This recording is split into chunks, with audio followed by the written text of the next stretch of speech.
राम राम, जय हिंद। बहुत से भाई बंधु मेरे पूछते हैं कि भैया ये बताओ, सीजीएल जो है क्योंकि हम सीजीएल को ही टारगेट कर रहे हैं। सीजीएल जो है अगर अब हम पढ़ें तो कितने घंटे की पढ़ाई में सीजीएल निकल जाएगा? ये मेरे हमसे बहुत सवाल आते हैं। बहुत शानदार। ठीक है, कि सीजीएल के लिए भैया हम कितने घंटे पढ़ें, ये मेरे पास मैसेज आते हैं कि भैया बताओ तुम हमें। तो भैया आ गए हैं तुम्हें बताने के लिए कि कितने घंटे तुम लोग पढ़ लो। ठीक है, एक मिनट को मार्कर में इंक थोड़ी कम है। देखो, सबसे पहली बात ये समझो कि इसमें हर एक के लिए आंसर अलग अलग हो सकता है। ठीक है, हर एक के लिए आंसर अलग अलग हो सकता है। उसके पीछे क्या रीज़न है उसके बारे में बात करते हैं। देखो रुको, एक मिनट रुक जाना बस।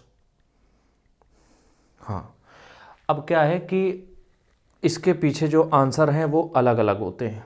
कैसे? देखो, अगर मान लो तुम यार नौकरी कर रहे हो, ठीक है, तुम नौकरी कर रहे हो। अब अगर हम तुमसे कहते 10 घंटा पढ़ो तो तुम हमें गरिया दोगे, कहोगे भैया मेरे पास इतना टाइम नहीं है। अच्छा ठीक है, नौकरी भी करनी है। तो सबके लिए अलग अलग है, तो हम सबके लिए बताते हैं क्योंकि बात तुम्हारे सब लोगों के लिए हो रही है, तो सबके लिए बताते हैं। सबसे पहला, दूसरा, तीसरा, 4 चीज़ें समझाएंगे, तुम्हें समझ में आ जाएगा।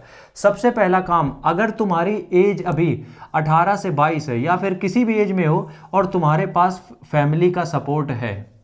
फैमिली सपोर्ट का मतलब ये है कि तुम्हें कोई ये नहीं कह रहा कि पैसा कमा के अभी तुरंत ले आओ। अगर तुम्हारे पास ये सिचुएशन है कि अभी तुमसे नहीं कोई कह रहा कि पैसा कमा के, तो तुम सिर्फ पढ़ाई करो, तो हम ये कहेंगे कि घंटे अभी के लिए तुम भूल जाओ भैया।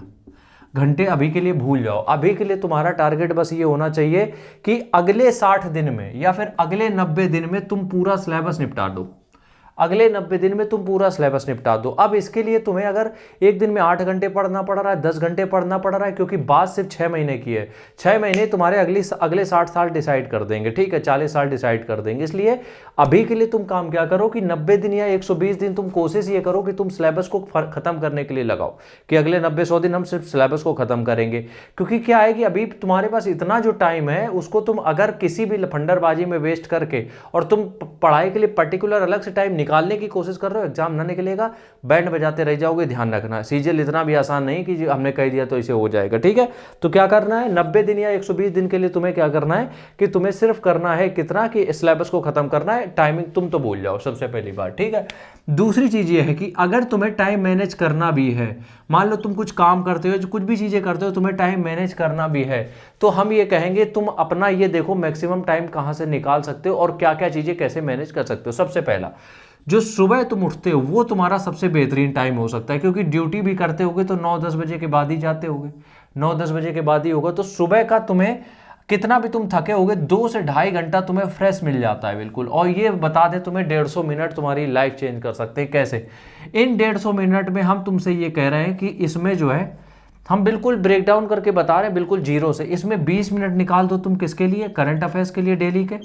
ठीक है, इसके बाद इसमें जो 30 मिनट निकाल दो वो अपना निकाल दो तुम स्टैटिक के पोर्शन के लिए। ठीक है, और उसके बाद बचता है तुम्हारे पास टोटल 100 मिनट। 100 मिनट में 2 मिनट 2 बांट दो, 50 मिनट वो कैप के लिए और 50 मिनट कंप्लीट जीके के लिए, बस।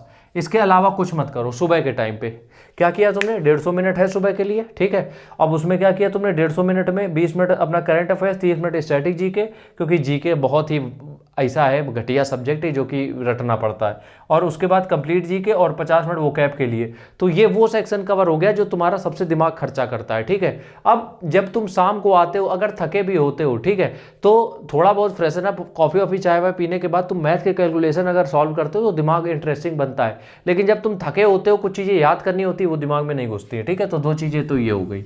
अगली बात अगर हम करें यहाँ पे, कितने घंटे की सिटिंग रखें, मतलब कि एक बार में कितने घंटे के लिए हम पढ़ सकते हैं। देखो, ये एकदम वाहियात सवाल है, बिल्कुल वाहियात सवाल है। अगर तुमने ये नियम बना रहे हो कि तुम 50 मिनट पढ़ोगे और 10 मिनट का रेस्ट लोगे तो तुम चूतिया हो, sorry for the language. 50 minute का अगर तुम बना रहे हो कि 50 मिनट पढ़ेंगे 10 मिनट रेस्ट करेंगे तो तुम उल्लुल। अब तुम्हें करना क्या है वो समझो, कि जब भी तुम पहली बार में बैठ रहे हो, जितनी तुम्हारी क्षमता है वो लगा दो, जितनी भी तुम्हारी क्षमता है। मतलब कि तुम्हारा अगर ये मन है कि तुम 10 घंटे पढ़ सकते हो पहले एक बार में बैठ के, वो तो नहीं है पॉसिबल। अगर एक बार में तुम 4 घंटे पढ़ सकते हो, बिल्कुल कोई दिक्कत नहीं, 4 घंटे बैठो, दबा के पढ़ो एकदम बेहतरीन। ये सब जो फालतू के तुम्हें जो दिए गए ना एक पैरामीटर्स कि तुम्हें एक बार में इतने घंटे ही पढ़ना चाहिए, सब बकवास है, सब फालतू है। तुम्हें अगर लग रहा है कि एक बार बैठने में तुम्हें इतने घंटे पढ़ाई हो जाती है, गो फॉर इट। कोई इसमें टाइम टेबल मत डिसाइड करो। ठीक है, आखिरी बात हम यहाँ पे ये करेंगे कि अभी के लिए तुम मैनेज करने की कोशिश करो। अगर नहीं, तुम कभी नहीं पढ़े हो मान लो, तो अभी हम ये कहेंगे, मान लो तुमने कभी पढ़ाई नहीं करी, अभी शुरुआत की, हम ये कहेंगे 5 घंटे से शुरू करो तुम,